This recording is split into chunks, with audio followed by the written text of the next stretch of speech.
आणि आता पाहणार आहोत टॉप 9 राजकीय बातम्या। आम्ही काम करत असताना तिकडे खोडा घालण्याचं काम महाविकास आघाडी आणि उद्धव ठाकरे यांनी केलं। ग्रीन रिफायनरी झाली असती तर 2.5 लाख रोजगार मिळाले असते। आम्ही 5 वर्षांमध्ये 5,000 प्रकल्प पूर्ण केले। त्यांनी त्यांचा एक प्रकल्प दाखवावा, फडणवीसांचं उद्धव ठाकरेंना आव्हान। आम्ही गुवाहाटीला होतो तेव्हा देखील प्रताप सरनाईक फाईल घेऊन यायचे। तिथे बसून देखील ठाणे आणि महाराष्ट्राचं काम केलं।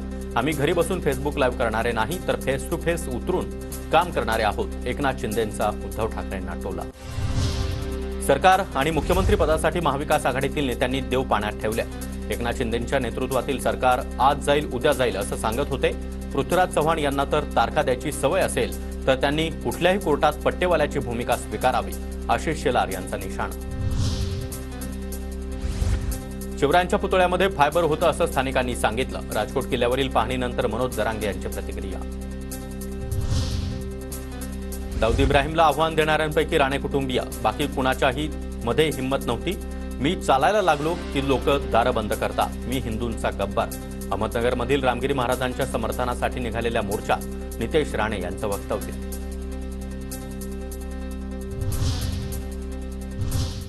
आणि बातमीपत्रात इथं वेळ झाली एका छोट्याशा ब्रेकची।